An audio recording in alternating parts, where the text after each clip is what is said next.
بسم اللہ الرحمن الرحیم۔ السلام علیکم۔ رسول اللہ کے مکہ میں دو بڑے دشمن تھے جنہوں نے آپ کو بہت تکلیفیں اور اذیتیں دیں، ابو جہل اور ابو لہب۔ عام طور پر لوگ ابو جہل اور ابو لہب کو ایک ہی شخص سمجھتے ہیں، جبکہ کچھ لوگ ان دونوں کو حضور صلی اللہ علیہ وسلم کا چچا مانتے ہیں، جبکہ ایسا نہیں ہے۔ ابو جہل قریش خاندان سے تعلق تھا، لیکن آپ صلی اللہ علیہ وسلم سے اس کا کوئی قریبی رشتہ نہیں تھا۔ بعض لوگ جو اس کو آپ صلی اللہ علیہ وسلم کا چچا خیال کرتے ہیں، یہ غلط ہے، اس لیے کہ آپ صلی اللہ علیہ وسلم کے دادا عبد المطلب تھے، اور ابو جہل نہ عبد المطلب کا بیٹا ہے اور نہ ہی عبد المطلب کے خاندان کا ہے، بلکہ عبد المطلب عبد مناف کے خاندان کے تھے، اور ابو جہل مخرومی قبیلے اور خاندان کا تھا، اور ان دونوں میں خونی رشتہ نہیں ہے۔ ابو جہل شجرہ نسب سے بھی کہیں سے بھی ابو المطلب کے رشتہ دار نہیں ہیں۔ ابو جہل جنگ بدر میں اپنے انجام کو پہنچا، جہاں پر اسے دو بچوں حضرت معوذ اور معاذ رضی اللہ عنہ نے زخمی کیا، اور عبداللہ بن مسعود نے اس کی گردن دھڑ سے الگ کر دی۔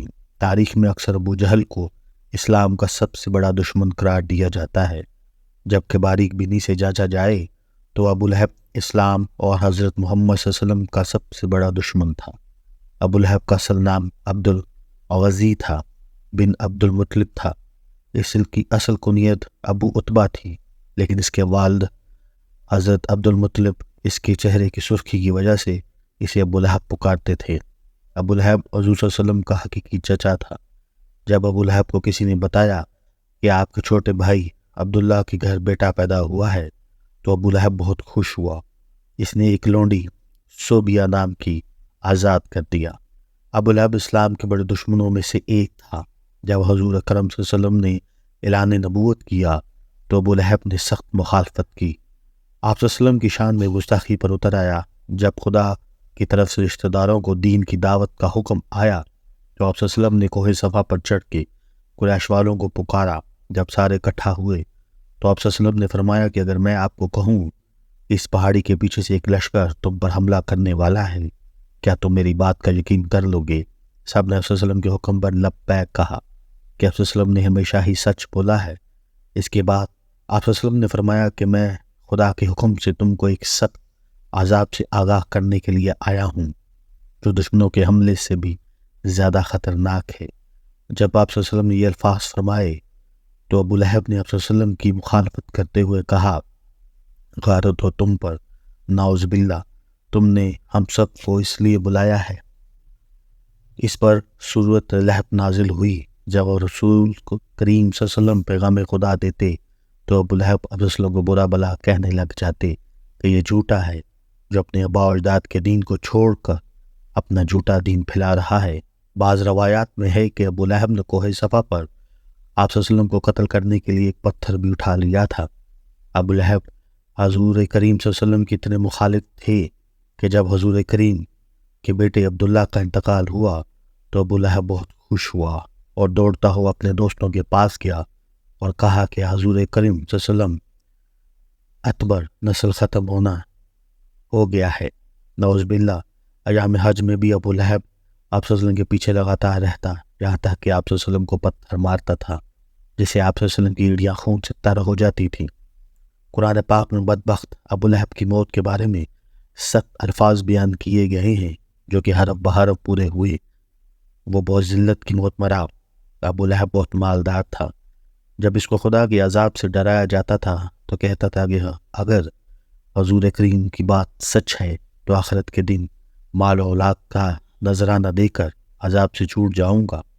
ابن اسحاق سے مروی ہے کہ جب ابو لہب کی بیوی ام جمیل کو پتہ چلا کہ میرے خاوند کے بارے میں سورت نازل ہوئی ہے تو ایک پتھر لے کر آپ صلی اللہ علیہ وسلم کو مارنے کے لیے مسجد حرام میں پہنچ گئی۔ مسجد حرام میں حضرت محمد صلی اللہ علیہ وسلم اپنے پیارے ساتھی حضرت ابو بکر رضی اللہ تعالیٰ عنہ کے ساتھ آرام فرما رہے تھے تو اللہ تبارک تعالیٰ نے ام جمیل کی نظروں پر ایسا پردہ ڈالا کہ اس کو صرف حضرت ابو بکر ہی نظر آئے۔ اس نے پوچھا کہ مجھے معلوم ہے کہ حضرت محمد صلی اللہ علیہ وسلم میری مذمت و رجوع کرتے ہیں، خدا کی قسم اگر حضرت محمد صلی اللہ علیہ وسلم میرے سامنے ہوتے تو میں اس کو پتھر مارتی۔ وہ دشمن اور مخالفت کی وجہ سے حضور اکرم کو مذمم کہتے تھے۔ یہ کہہ کر وہ واپس چلے گئے۔ قریش والے جب مذمم کہتے تو آپ صلی اللہ علیہ وسلم فرماتے، یہ لوگوں، اللہ تعالیٰ نے کس طرح ان کو صبر و شکر سے مجھ سے پھیر دیا۔ وہ مذمم کو برا بھلا کہتے ہیں، میں تو محمد صلی اللہ علیہ وسلم خدا کا آخری رسول ہوں۔ ابو لہب قریش کا مالدار آدمی تھا۔ اس کا سود خوری کا کاروبار بہت وسیع تھا۔ وہ لوگوں کو سود پر چیزیں دے کر خود منافع حاصل کرتا تھا، یہاں تک اس نے خانہ کعبہ سے سونے کے ہرن چوری کر کے بیچ دیا تھا۔ ابو لہب کی اولاد بھی نبی کریم صلی اللہ علیہ وسلم کی بہت زیادہ دشمن تھی۔ ابن اسحاق اور ابن اسحاق لکھتے ہیں کہ ایک دن ابو لہب کے بیٹے عتبیہ نے یہ ٹھان لیا کہ وہ محمد صلی اللہ علیہ وسلم کے پاس جا کر ان کے رب کے بارے میں بری باتیں کہہ کر ان کو اذیت پہنچائے گا۔ عتیبہ بدبخت نبی کریم صلی اللہ علیہ وسلم کے پاس آیا اور بہت سخت کلامی کی، اور سب سے بڑا جرم یہ کہ کچرا انور کی طرف تھوکا، مگر وہ ناپاک تھوک وجہ اطہر پر گرنے کے بجائے دور جا گرا۔ اس کی گستاخی پر حضور کرم نے دعا مانگی، اے اللہ اس پر اپنے کتوں میں سے کسی کتے کو مسلط کر دے۔ عتبیہ اپنے خیال میں بڑا کام سر انجام دے کر اپنے باپ کے پاس واپس آ گیا۔ ابو لہب نے پوچھا، پیارے بیٹے تو نے ایسا کیا؟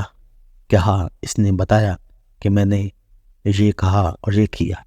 اس نے پوچھا، اس پر محمد نے کیا کہا؟ عتبیہ نے کہا کہ اس نے یہ بد دعا دی ہے کہ یہ سنتے ہی ابو لہب کا رنگ سرخ ہو گیا، اور کیونکہ وہ جانتا تھا کہ حضرت صلی اللہ علیہ وسلم کوئی بھی دعا ایسی نہیں جو قبول نہ ہو۔ اب وہ پل پل اپنے بیٹے کا خیال رکھتا۔ ابو لہب ایک دفعہ قافلے کے ساتھ شام روانہ ہوا اور راستے میں ایک جنگل میں گرجا گھر میں انہیں پڑاؤ کرنا پڑا۔ جنگل میں خوفناک جانوروں کا خطرہ تھا، تو ابو لہب کو بار بار حضرت محمد صلی اللہ علیہ وسلم کی بد دعا یاد آ رہی تھی۔ ابو لہب نے قافلے والوں سے کہا، جو کہ تم لوگ میرے بہت احسانات ہیں، تو میں تم سے ان کا بدلہ یہی چاہتا ہوں کہ آج رات میرے بیٹے عتیبہ کی حفاظت کی جائے۔ بس تم سارا سامان اس گرجا گھر کے سامنے جمع کر دو اور اس کے اوپر میرے بیٹے کا بستر لگا دو، پھر اس کے سامنے کے ارد گرد تم سو جاؤ۔ اخبار کہتے ہیں کہ ہم نے ایسا ہی کیا۔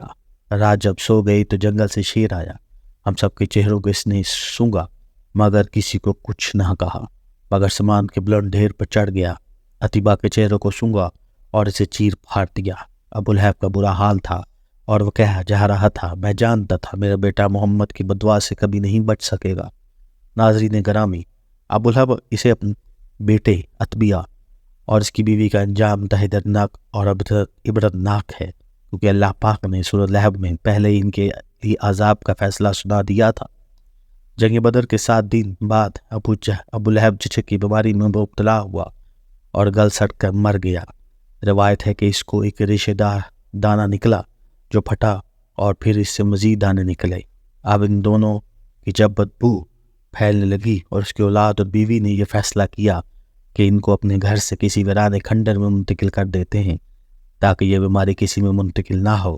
ایسی بیماری، بدبو اور اذیت میں ساتھ رہنے کے بعد ابو لہب جہنم واصل ہوا اور اس کی لاش 3 دن تک پڑی رہی، کوئی اس کے قریب نہ پھٹکتا تھا۔ لوگوں کو ڈر تھا جو قریب جائے گا اسے چوت کی وجہ سے وہ بیماری لگ جائے گی جس سے وہ مرا ہے۔ جب بدبو پھیل گئی تو لوگوں نے اس کے اہل و عیال کو آراہ دلائی۔